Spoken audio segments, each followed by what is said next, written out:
with our current Harriman writer in residence, Mircea Cartarescu, and his translator extraordinaire, Professor Sean Cotter. Before I introduce my guests to you, allow me first to say a few words about the Harriman Writer in Residence program. It originated about 11 years ago as a modest exercise with the visit of Mikhail Shishkin, the Russian-Swiss writer. We really invited him on a shoestring budget. It was a very minor affair. And then we decided that, okay, we can continue. Invited Laszlo Krasnoharka the next year, and then the late Dubravka Ukršić. And then the program went dormant for almost a decade. So when I became the director of the Harriman 3 years ago, I pushed to revitalize it, and I'm proud to say that it has not just been revived, but we've had an extraordinary run for 3 years, starting with the Russian esteemed poet Maria Stepanova in 22, and then in the fall we had the Bulgarian writer Gabriel Gospodinov right before he got the Booker, and then we had the Ukrainian celebrity writer Andrei Bicoa last year, and now we have Mircea Cartarescu, who is not only the best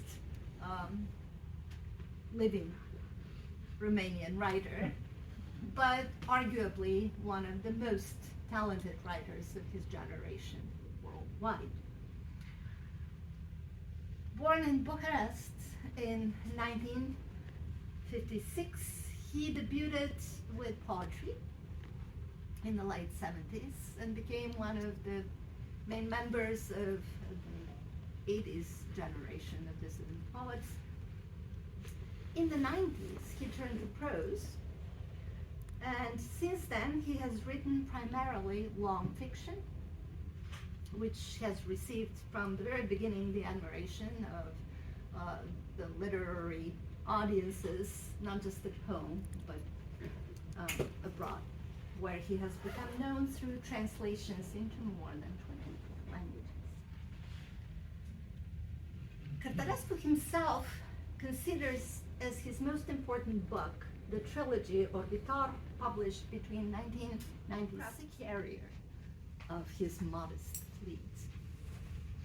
But it was the novel Solenoid, recently also translated by Cotter, which catapulted him to international stardom, including among Anglophone readers who, we have to admit, always lag behind in appreciating non-Anglophone writers. As an instant bestseller in Romania, this 2015 novel won in translation prestigious awards in France, Germany, in the US. It got the LA Times Literary Award, book prize, last year, and this year it grabbed the coveted International Dublin Literary Award in Ireland. Mircea's most recent novel, Theodoros, which he calls his first real novel, has already made big waves on the international scene, and we're eagerly awaiting his translation into English. Sean Cotter is professor of literature and translation at the University of Texas in Dallas, and the most talented translator from Romanian into English, who with equal dexterity translates both difficult poetry and untranslatably complex literary prose. A previous National Endowment of the Arts Translation Fellow, Cotter has made available to Anglophone readers 11, maybe he's right, Romanian books to date, including a collection by one of Romania's most celebrated poets, Cărtărescu, Wheel with a Single Spoke and Other Poems, which was awarded the Best Translated Book Award for Poetry. Sean shared the Dublin Literary Award with Mircea this year, and we hope that their fruitful collaboration will garner many more recognitions in the future. So we're thrilled to have you here with us. Please give a round of applause to our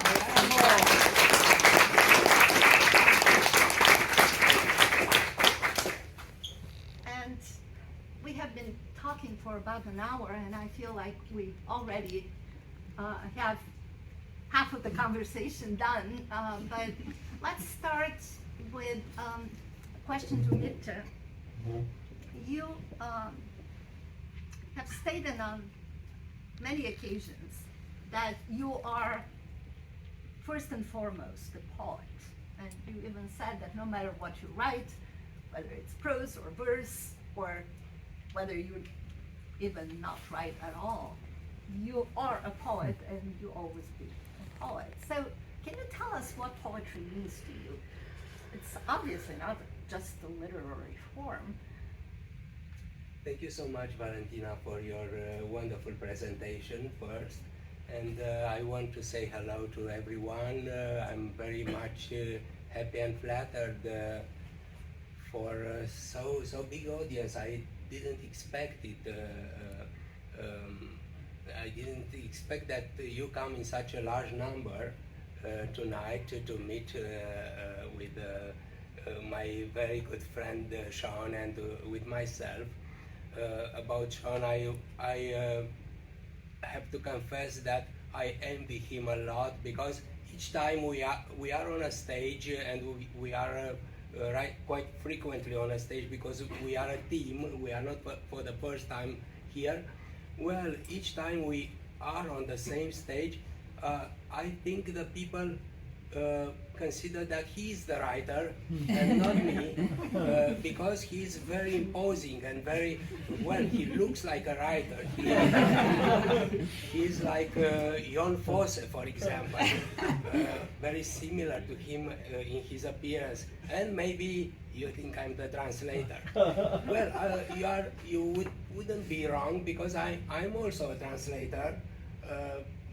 Fewer people know about it. I love the art of translation. I translated lots of poetry for myself, only for myself, but I also published 3 books of translation. The first is the lyrics of Bob Dylan.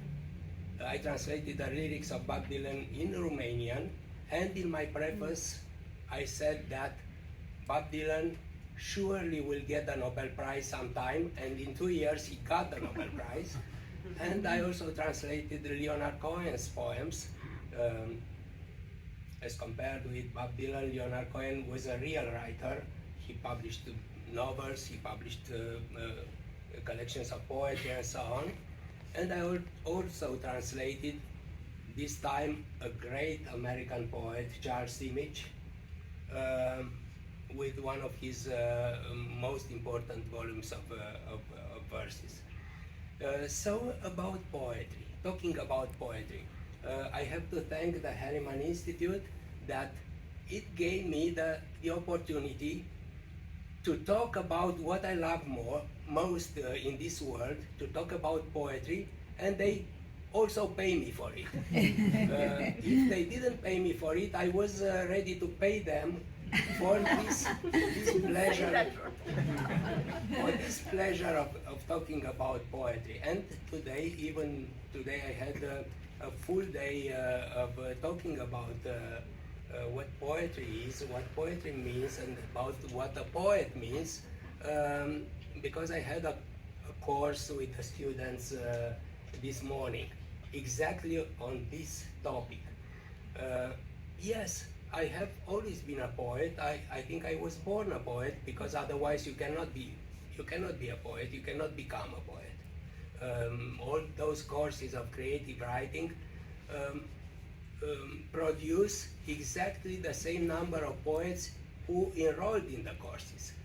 So you don't have to learn. It's absurd to learn how to be a poet, because to be a poet first doesn't mean to write verses.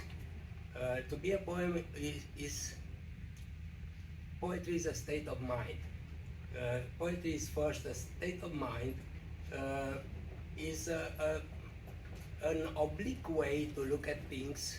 It's being like a sort of a neurodivergent, like on the autistic spectrum. I think poets and this kind of people who think differently have much in common. A poet actually is somebody who looks at things and squeeze the beauty from them. And not only from the things where we all find beauty, in flowers or in other beautiful things. But if you see a spider or a bug and find the beauty in it, you are a poet.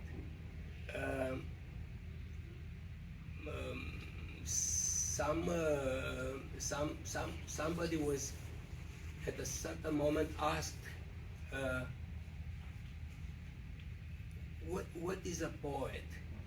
And he was answered that a poet is a dead cat. Is the dead cat of this world, because nobody can put a price on it. It's the most priceless thing in the world, because nobody can put a price on it. You cannot buy poetry. You cannot include poetry in our circuits of wealth, money, power, and other things that make the ugliness of this world. The poets are incorruptible. The poets are people who give without receiving anything. So they are the most beautiful people in the world, I think. I have a great, thank you, I have a great respect for anyone who give us poetry without thinking of no reward for it. I think I was born a poet, and I have some proof for it. I don't remember, but my mother tells me that when I was a child, 2 or 3 years old, I learned each and every poem. She was telling me, well, nursery rhymes, poems like that. I learned them from the first moment when I heard them. And it's true that I kept this memory of verses, for otherwise I don't have memory at all, but I have the memory of verses. I can even prove right now, if you tell me a poem consisting in 10 verses, for example, I can reproduce it. I love the sound of the poems, and maybe because of that, it's easy for me to reproduce it.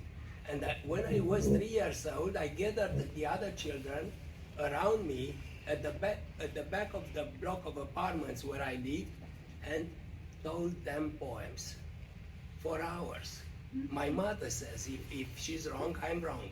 But she told me that those kids were fascinated, and they were listening to me for 1 hour and for 2 hours, and I was always reciting them poems. Those poems were not, most of them were Russian poems, translated from Russian, because the books that were available to me in 68, 69, I was born in 56, so in 58, 59 were translations from Russian. I still remember one of them, a very long poem, maybe over 100 verses, which was called Uncle Stiopa the Militiaman. It was about a young policeman in Moscow who was chasing the thieves. and many other poems like those. Propaganda, but I didn't know it was propaganda. For me, it was only poetry. And then I started to write poems, and I started to live only for poetry. For the big part of my youth, I only lived for poetry. There's an expression in Romanian, I was eating poetry on bread. Mâncam poezie pe pâine. And this happened in my school, and after then in my first years when I went to the Faculty of Letters in Bucharest. And I was a very lucky person, because in the faculty I found, as Allen Ginsberg would say, the best minds of my generation. I met extraordinary literary critics, the best in Romania, the famous Nicolae Manolescu, who was a god of the Romanian criticism, and I met my colleagues who were fantastic poets, and I learned a lot from that milieu, I would say. I started to write a very modern poetry with the roots in the American poetry of the 50s and of the 60s. I started to write in the trend of the San Francisco school, the Beat generation, as we call it. I started to imitate in the first phase, imitate Gregory Corso, whom I loved very much, Gary Snyder, Lawrence Ferlinghetti, and of course Allen Ginsberg, and we made some idols of our generation from them. We wanted to be like them. We wanted to have courage. We wanted to be anti-system. We wanted to be free, conserving and preserving the freedom of mind. The inner freedom was very important for us, because by that time we lived in a prison. We shouldn't, and I never forgot that I was living in a prison. Romania was a prison. I couldn't get out. I went out from Romania only when I was 34, and the first place where I got was the place when we are, where we are now, so in New York. I was parachuted from a destroyed country, a completely destroyed country. I was parachuted in the middle of the Big Apple in 1990. So you can imagine the cultural shock that I had.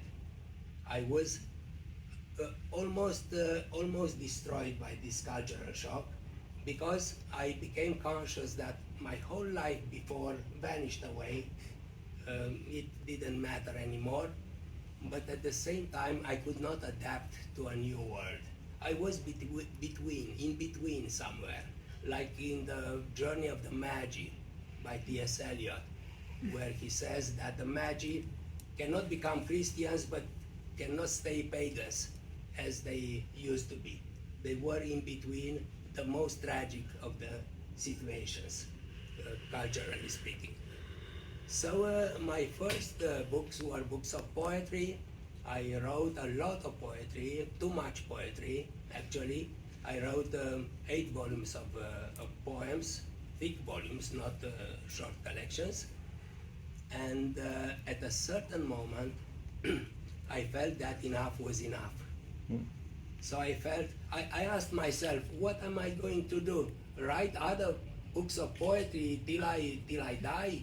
There are some poets that actually copy themselves with each and every book that they write, till they get to have 30 books of poetry, 40 books of poetry.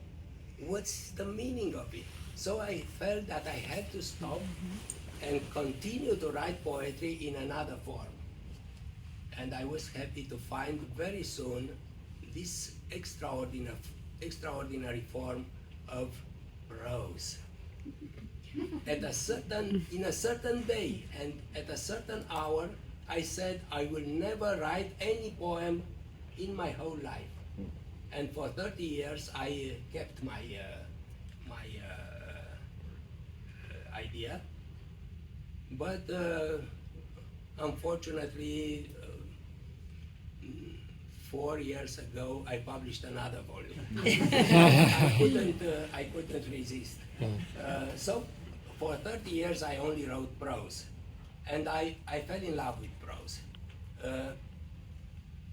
And many times the people ask me, what's the difference between your prose and the other writer's prose? And the difference is very big, and it's very easy to see. And the secret consists that I remain the poet even in my prose. So my prose is written with poetry having poetry in my mind. And not only because it's a poetic prose using lots of material from poetry like metaphors and other things, symbols and so on. It is because I use as a main tool in everything I write, I use inspiration. I'm one of the last of the Mohicans who still believe in inspiration, still think that inspiration is absolutely crucial for writing something good, because otherwise you are the person who writes. And it's absurd to think that a simple person can write poetry. No, a poetry is written for four hands, like some piano musical scores. You are a medium, you are a portal. No, it's not you who writes your poems or your prose. It's your mind, which is bigger and much more talented, much wiser than you will ever be. It's like the races where there is a horse and there is a jockey. The jockey has to be very, very small and very light, because not the jockey wins the races, but the horse. The secret is that the jockey don't touch the horse, but in very few places. It lets the horse absolutely free. Ideal would be that the jockey levitates over the horse and never touch it. In this way, the horse surely will win the race. Of course, the jockey is the writer, and the horse is his mind. His mind, which is a collective mind. It's the not only Freud, but Jung's subconsciousness. This is my little secret. I write books, even very big books, 1,000 pages novels, like I write poetry. I use inspiration. I write day by day without any previous synopsis or plan. I don't know what I'm going to write the next day. I never knew it. And without any editing. So I think I'm the only writer that I know who never edits anything.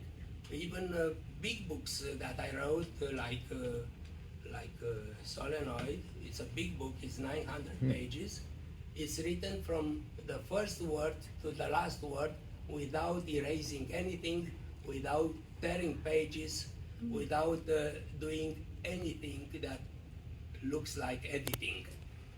This is the way that I write. I'm used to it because I am a poet. The poets do not edit a poem. A poem cannot be edited.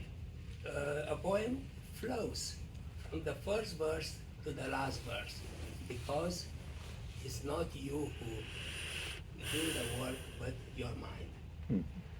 Well, I wonder how this type of poetry, which unfolds on thousands of pages, is translated into another language. And here comes the magic of Sean's. Can you tell us a little bit how you can render into English this super complex, rich, and intricate texture of Mircea's novels? Very, very carefully. It's a lot of editing. I've heard this. There is a lot of editing. Yeah, my process is very different. Although I still think of myself as the fly riding on the jockey who's riding on the horse.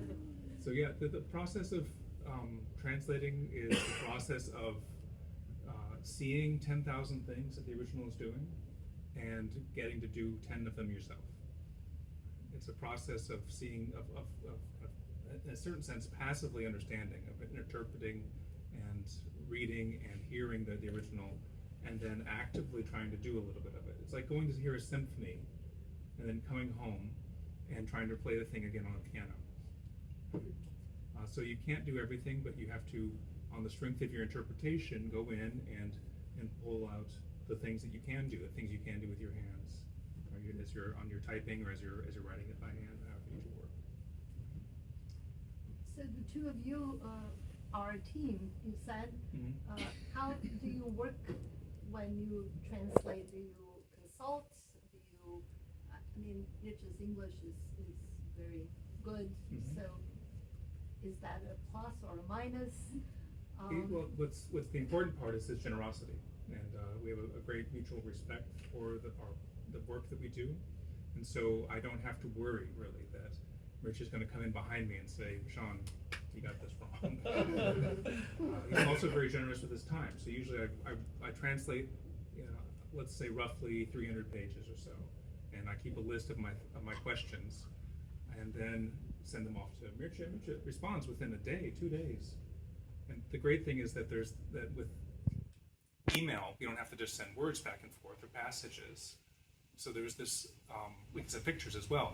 There's this one time is in Blinding, where these two sisters, they go to a carnival, and they se dan lansor. I was like, there's something that's happening with chains here. I don't know what this is. Some kind of thing that they seem to be pleased to do. And chains, I could know from my interpretation, were a big part of the metaphoric structure of the book. Like I didn't want to lose that word. I just didn't understand it. And so I went to Mircea. I was like, this seems to be some kind of ride, and they're doing some spinning.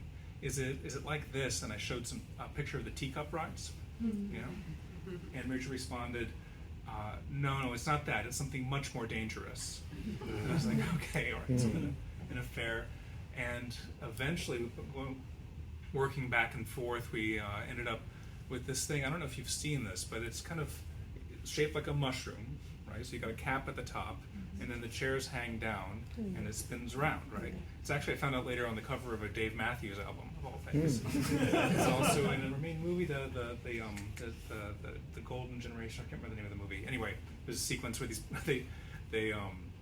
everyone gets on, and there's no one to turn it off, so they're kind of stuck there, spiraling around for hours and hours. Anyway, so eventually it's like, oh, these pictures helped us get it, and it was fortunately called a chain carousel, so I got to keep the word. But so that kind of back and forth happens fairly often, and all the time when I'm translating, I'm trying things out, and if they work, they work. Right? So there's and I have to be conscious of the fact that these things are stitched together. They may be improvised, they may be written kind of in a flow of inspiration, but they're undergirded by this incredible lived experience of the text, even while he's writing. This is my impression of it, and an incredible memory for the things that have been set up before. And so these things come back, and you have to be keeping a hold on the different threads that bring this text together. And so at one point there was a building that goes up at the beginning of Blinding where it says it's blocked off. And I thought, oh, this is great, because blocks and blocking and apartment blocks, and like this is going to be a rich metaphoric train. And so that's what I tried out. And I translated that way for a while, and then eventually the text started giving me places where similar images wouldn't work with the word block. There's all these screens that happen as well. There's a movie theater, right, where the screen is coming down, and the images are projected onto this. So then I had to recognize that the text was pushing back against my earlier choices and go back and revise things into this block. The building went up, didn't block things off, it screened them off. Right? And then I had to go back and follow all my other choices and get those right as well as best I could. So there's a sense of dialogue and a sense of exchange, even when it's not literal. Right? It's still happening with the text. And of course, translation is so important when it comes to a language like Romanian, which is spoken by not many people.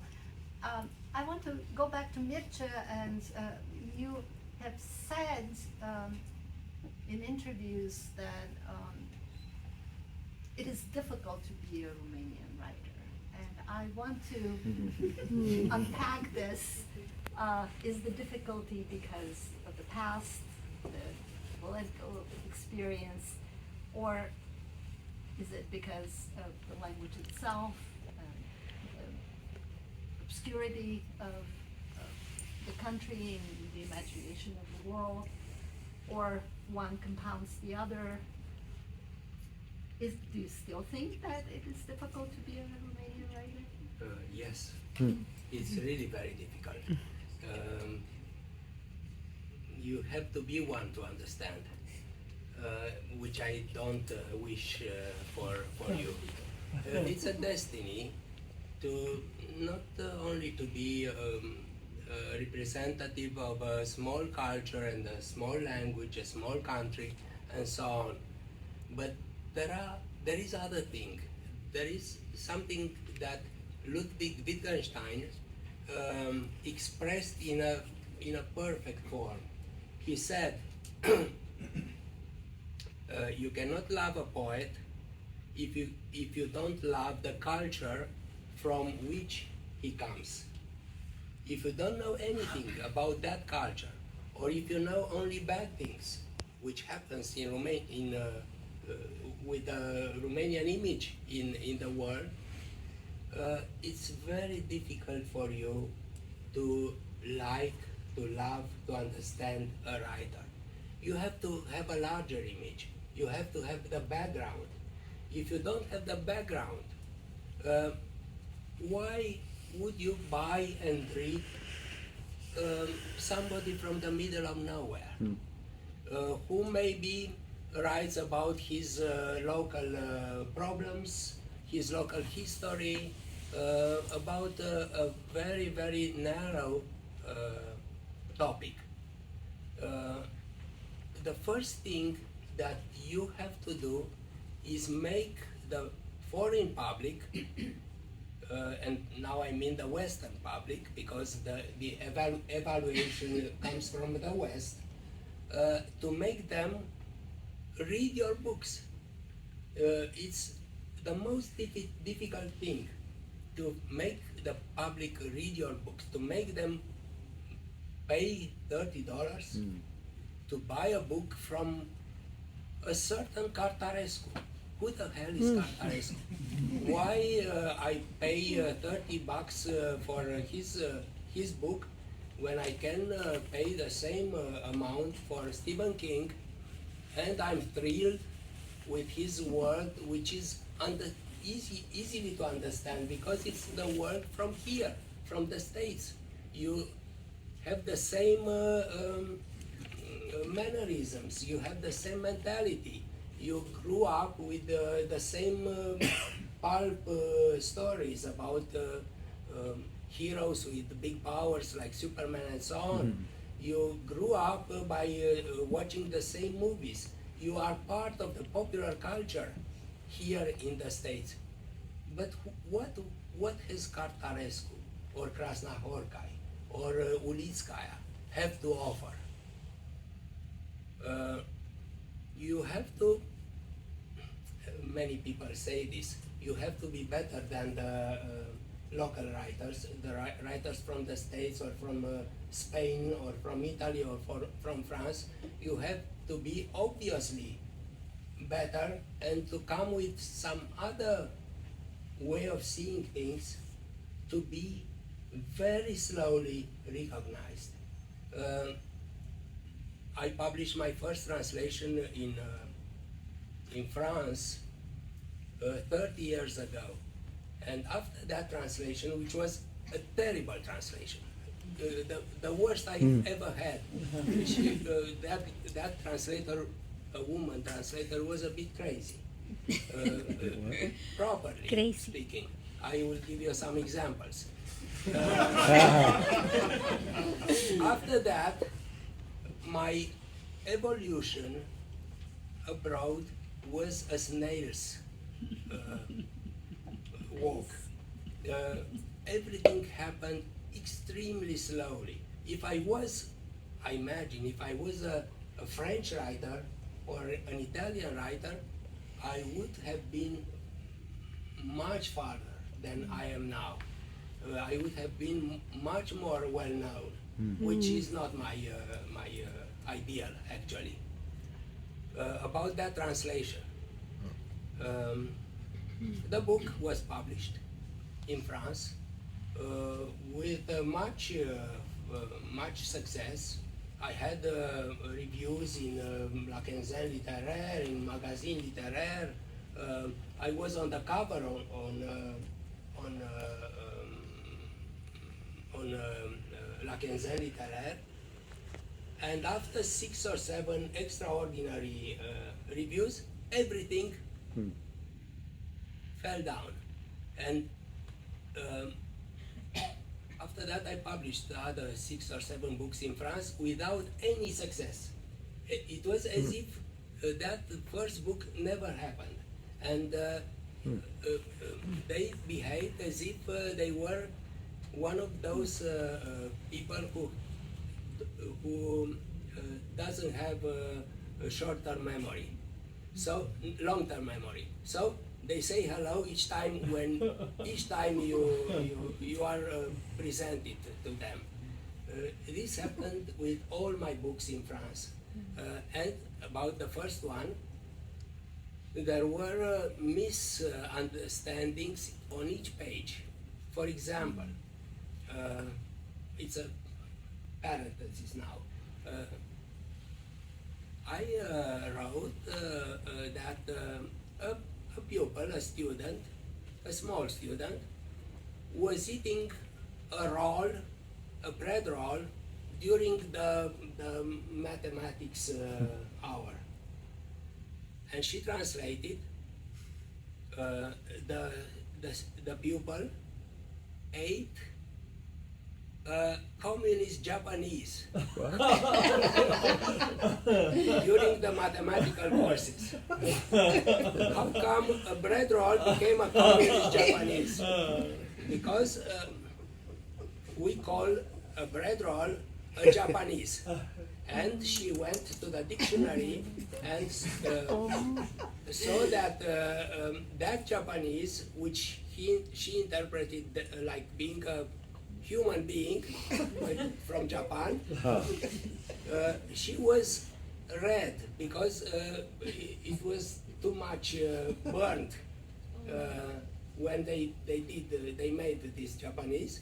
So she interpreted the word red as being communist. Instead of a very nice child who was eating under the desk bread roll, I had a cannibal who was eating live, living, vivid Japanese, who also was a communist.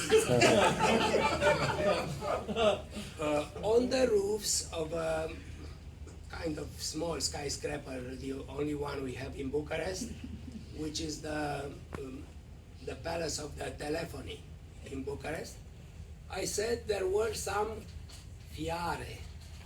Fiare has two meanings in Romanian. Fiara means savage animals, like tigers, like panthers and so on. And it also means the parabolic antennae. And I read about the antennae, and she said the fauve, which in French means savage animals. So the reader imagined that on the top of that building, there were some liars, some liars, and so on. So she changed my book from a realistic one to a surrealistic one. Which only proves how important the role of a translator is. Yeah. And I would say even the smaller the language, the greater the contribution to it the translator goes. So I want to ask you, why Romanian? How did you happen to become such a fantastic I'm just an translator? extraordinarily lucky man.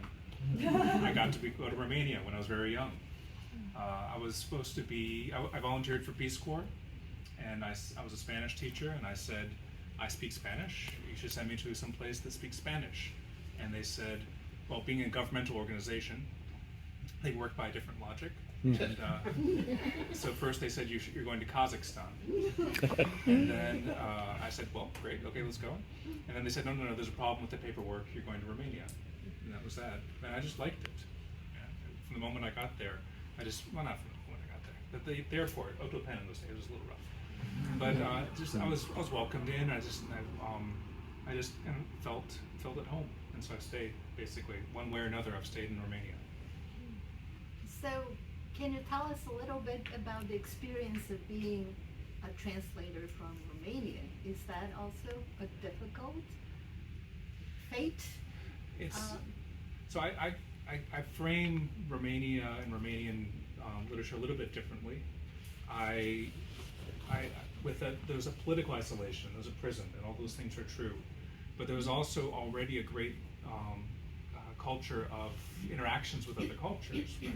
In Solenoid, there's this beautiful image of the library, the small library next to the narrator's house, and he reads all the books in that library, and eventually there's all these plot details, which I won't spoil for you, about what that librarian ends up meaning to the narrator. But that's a really good image of how interactive and how much connection there is on a literary level between Romanian literature and the rest of the world. So yes, on one level you have this Romanian books, but on the other level, to be the translator of Romanian books is in a certain way to articulate the connections that are already there, right? To bring out these connections that are already there, right? That as important as Kafka is to Solenoid, for example, that's this international connection, that's this diversity, that's this kind of cosmopolitan stance that's already there, even in the worst of the political isolation. And so to be a translator is to have this incredible privilege of speaking these things, to map the Romanian text onto English, and to map my English onto the Romanian text, and to see where they fit and where they don't fit, and to then map the English translations of Kafka onto the English translation from Romanian, which by the way didn't work, because some of the parts that are quoted in the Romanian version are not in the standard English translations from Kafka. So then there's this other part that's, now you're dealing with German, and all these complications just continue to grow. And for me, that's where the work really gets interesting, where you're dealing with as I said before, the 10,000 things. You really have this rich cultural world that you get to participate in as a translator. And it's not only transferring into another language the richness of a particular work and all the networks of meanings and associations, but it is also a peculiar way of enriching your own native literature and your native language through the imaginations of the writers who make available in it.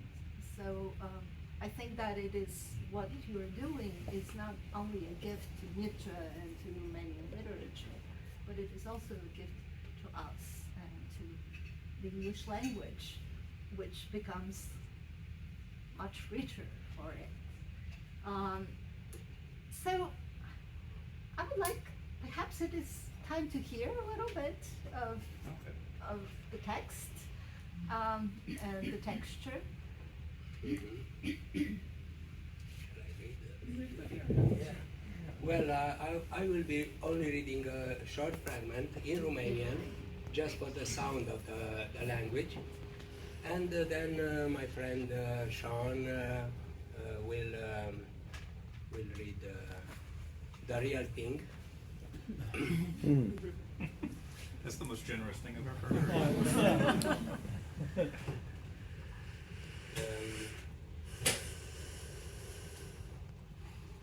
Just a small fragment. Mi se năsărește uneori că am fost cândva, într-un vis sau într-o altă viață, un maestru al tatuajului. Atât de abstrus și de pur, încât nimeni niciodată n-avea acces la minunile de tantelă, tuș și durere ale artei mele.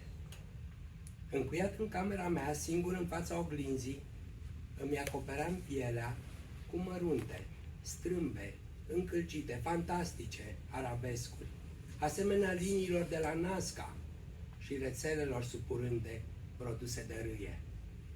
Centimetru cu centimetru, din creștetul ras și până la umeri, neocolind dosul urechilor, pleoapelor și aripelor nărilor, corpul mi era cucerit de desene dureroase și fine, de florile artificiale, asemenea celor de gheață care înfloresc în nopțile geroase pe geamuri, ce curgeau chinuitor de încet din acul de metal cu care martirizam pielea.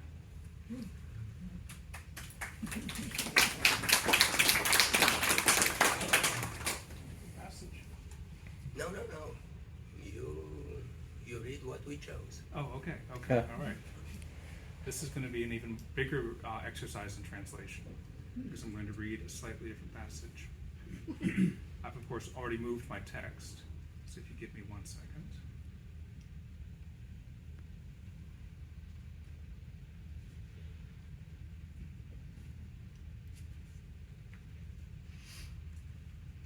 So we are, those of you who know the book will know that this is, that there's a moment early on where the author's life takes a turn. That either the author's going to become a successful version of himself or an unsuccessful version of himself. And this moment is when he presents the poem, The Fall, to a writer's workshop. And in the novel version of this, it's received with absolute derision and scorn in a very satisfying scene to translate. It was really a lot of fun to all the different ways that they have these put downs of the author. Anyway, later he reflects on this same question. If my poem, The Fall, had been well received by the workshop of the Moon that distant November, today I would have maybe 10 books with my name on the cover. Novels and poems and essays and academic texts. I might be in textbooks and invited to book fairs in distant Nordic countries. I would have been swept up in celebrity. I would have won the world in the only way possible, through the loss, step by step, of my own soul. Weaving my sails from narrative cobweb, knitting my poems from gilding and tinfoil, acting out dramas that never happened, I would have forgotten that my skin is my body's heaviest organ, heavier than the brain or liver, and that the only respectable place to write is on your own skin. That no books are possible except those bound in your skin, the pages full of nerves, full of googly corpuscles and hair roots and sweat glands and tunnels teeming with mites. I would have forgotten the raw material from which clear drops of suffering are wrung, like liquid gold flowing from a lumbar puncture, the material from which Maldoror was created. I would have forgotten that a book, in order to mean something, must appear at a certain perspective. I would have written immanent, aesthetically autonomous books, which the reader would have looked at the way a cat looks at a finger pointing to a ball of yarn on the floor. But a book should be a sign. You should tell you to go over there, or stop, or fly, or disembowel yourself. A book should demand an answer. If it doesn't, if your gaze ends on its ingenuous, inventive, tender, wise, joyful, and wonderful surface, instead of pointing you in the direction that the book shows, then you have read a literary work, and you have missed once again the meaning of any human effort to escape from this world. Novels hold you here. They keep you warm and cozy. They put glittering ribbons on the circus horse. But when, for God's sake, will you at last read a real book? At the last judgment, one will come and say, Lord, I wrote War and Peace. Another will say, Lord, I wrote The Magic Mountain, where the world depends on the sacrifice of a child. Another will say, Lord, I wrote over 80 novels and story collections. Another will say, Lord, I received a large international prize. Another will say, Lord, I wrote Finnegan's Wake, and only for you, since no one else can read it. And another, Lord, I look at 100 Years of Solitude. A better book was never written. They will come in droves, each holding his heaps of books with sales figures and quotes from critics and press clippings like the church founders depicted in the naos with miniature edifices in their hands. They will all be outlined in rainbows and energy. All their faces will shine like the sun. And the Lord will say to them, yes, of course, I read all of them, even before they were written. You gave people hours of enjoyment. You led them to meditation and reverie. You painted the most amazing trompe l'oeil, the most baroque, the most ornamented, the most massive portals on the smooth yellow bone of the interior of the forehead. But which of these portals ever actually opened? Which of these allowed the eyelid of the forehead to lift from the brain's eye? Which of these allowed the brain to actually see? Over to one side, humble in their rags, will be Kafka and Judge Schreiber, Isidore Ducasse and Swift and Sabato, Darger and Riciri, along with 1,000 other anonymous writers, the authors of torn, burnt, frozen diaries, buried in the rush of time. They will have empty hands, but letters scribbled on their palms. The master of dreams, the great Issachar. After them will come millions of writers who wrote only with tears, with blood, with substance P, with urine and adrenaline and dopamine and epinephrine, directly onto their organs with ulcers of fear, on their skin excoriated with ecstasy. Each of them will carry their own skin, covered with writing, from which the Lord, gathering them together, between the cover of birth and the cover of death, will create the great book of human suffering. I would like this text to be that kind of page. Bravi, bravi.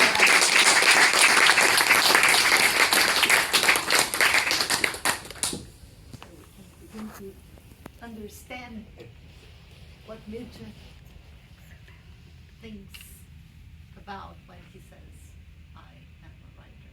I'm a serious writer, he says, not a successful one.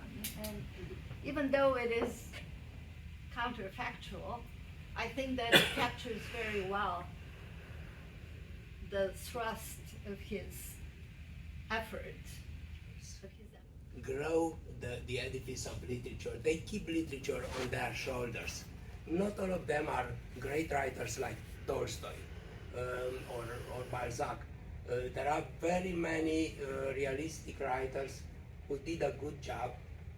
Goldsworthy, for example, they did a good job, but they are not what I want from literature. For them, literature is a profession. On the next floor, above them, in my opinion, there are the writers for whom literature is not a profession, but an art. The people who play with words, who squeeze, as I said, beauty from words, who are extraordinary masters of the art of words as literature is considered. So here we find Nabokov, for example. I think he's definitely for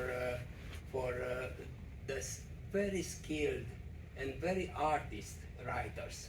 And many others, many poets are here, Rilke is here, and many other writers who are praised for their art.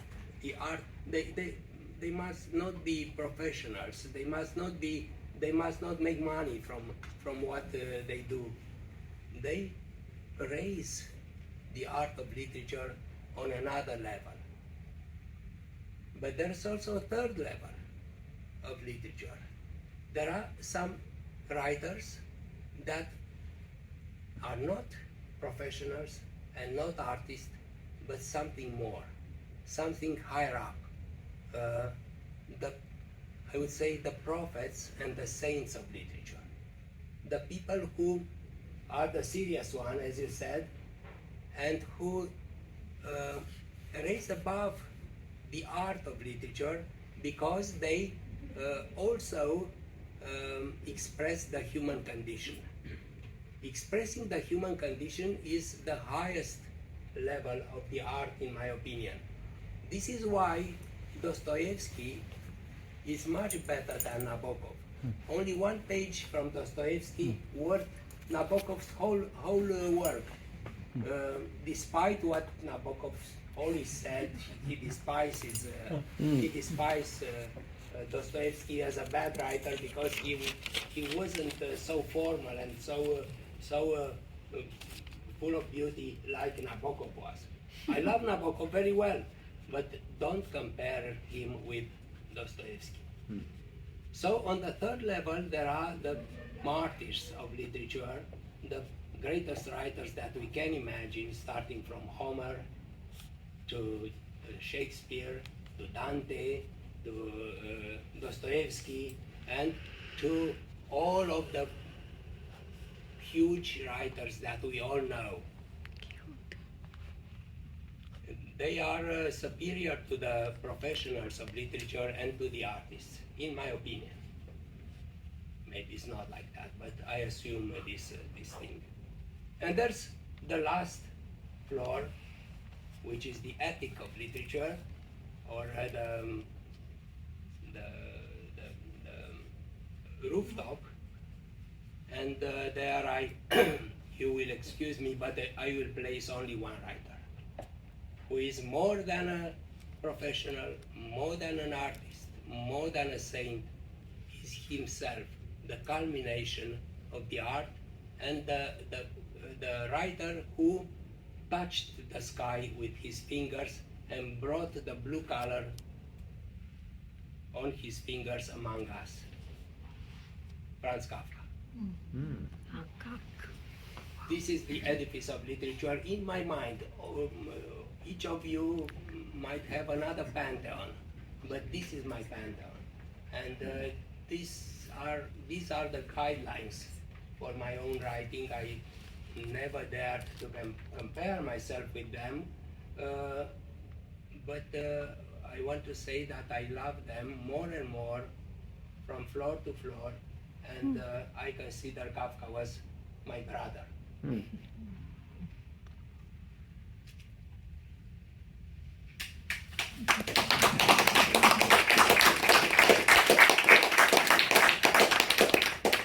have to pause after this because it's so powerful. But I want to come again because, to my shame, I forgot the women. I forgot the women writers who are fantastic. Starting with Sappho. Sappho was the equal of Anacreon, or the equal of Homer. She was a fantastic poetess.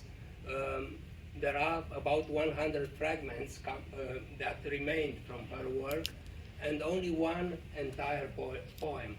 That entire poem is absolutely wonderful. Something that could have been written today by the most important poet today. Then, say Shonagon. Maybe you know the fantastic work of this lady who lived 1,000 years ago, but she wrote like Marcel Proust. If you read her pages, you'll be thinking that they have the accuracy in describing the world of feelings as Marcel Proust had. And Virginia Woolf, of course. She was the equal of James Joyce, in my opinion. She had very bad feelings towards Joyce. She called him names, all kinds of names, because she envied him, actually. But she was an equal of him. And many, many other extraordinary writers that we all know, women writers that we all know. I wouldn't have forgiven me if I didn't add this. But in your juxtaposition of seriousness and success, there's a tension there, because on the one hand, you need, as a serious writer, you reach out to a reader, Okay. and the reader, as the you of your eye, is in my reading of your novels, at least, maybe I'm wrong, is very important. But it is the success that makes your messages available to your audience. So how do you square that tension? Well, not necessarily, I would say, not necessarily. Not always a writer who has success reaches out to really touches the sensibility of his contemporary human beings. And I will give you an example. The same Franz Kafka, who had no success during his life, no success at all. There's a story told about him. I don't know if it's true, but it's very, very good. Se non è vero è ben trovato.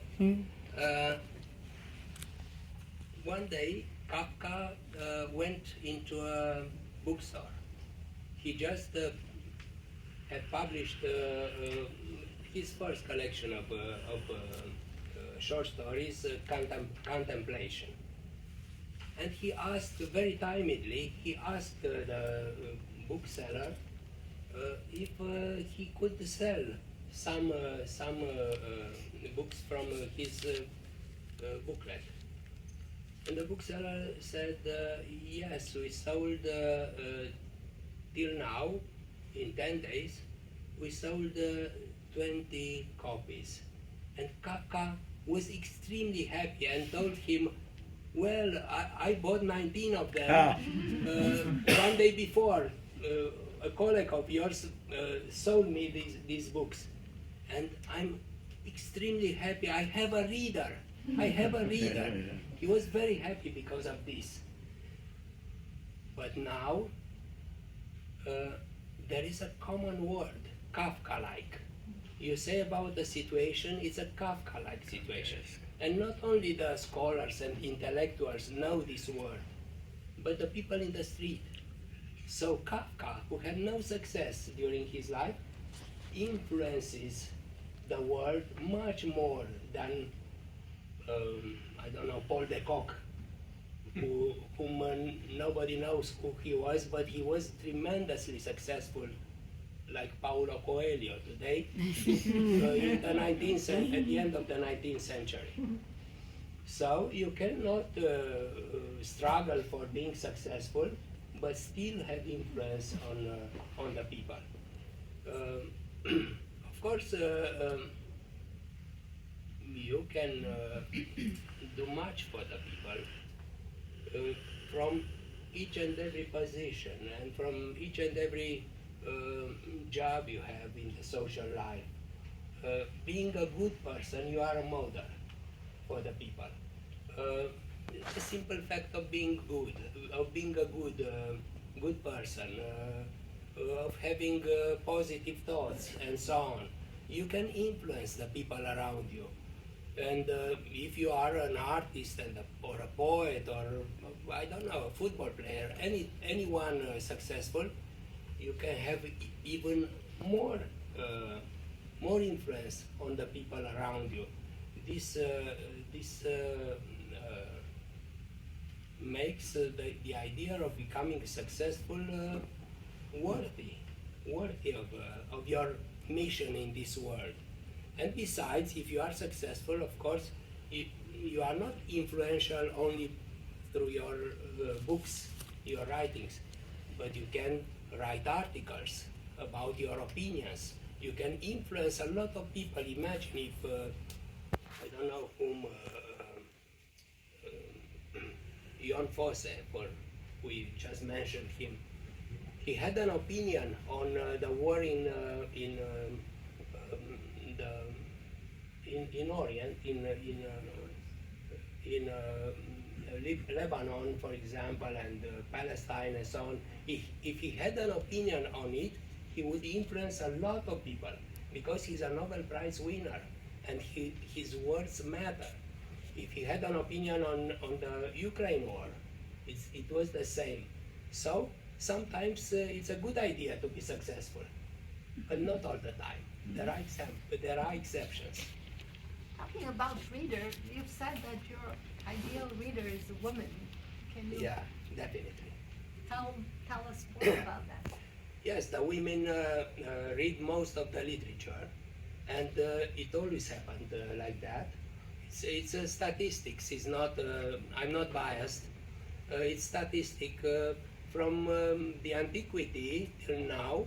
The women were the biggest public for literature, but this is not so important. More important is that they read literature in a different way than the men read. Of course, it's only archetypes. I don't mean real cases, but it's an archetype. There is a feminine reading and a masculine reading. The feminine reading is empathic. Even a man can read a book in a feminine way of reading. It's empathic. You identify with the main character.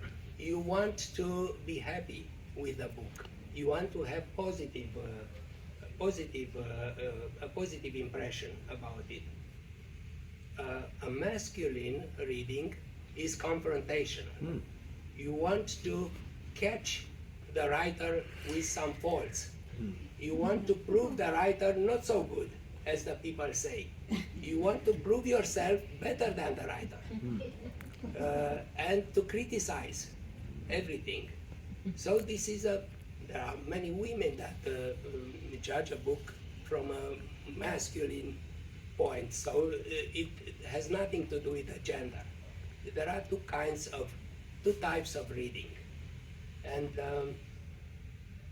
yes, women, at least in our culture in Romania, starting from the 19th century, were almost the only persons who read books, who read the literature books.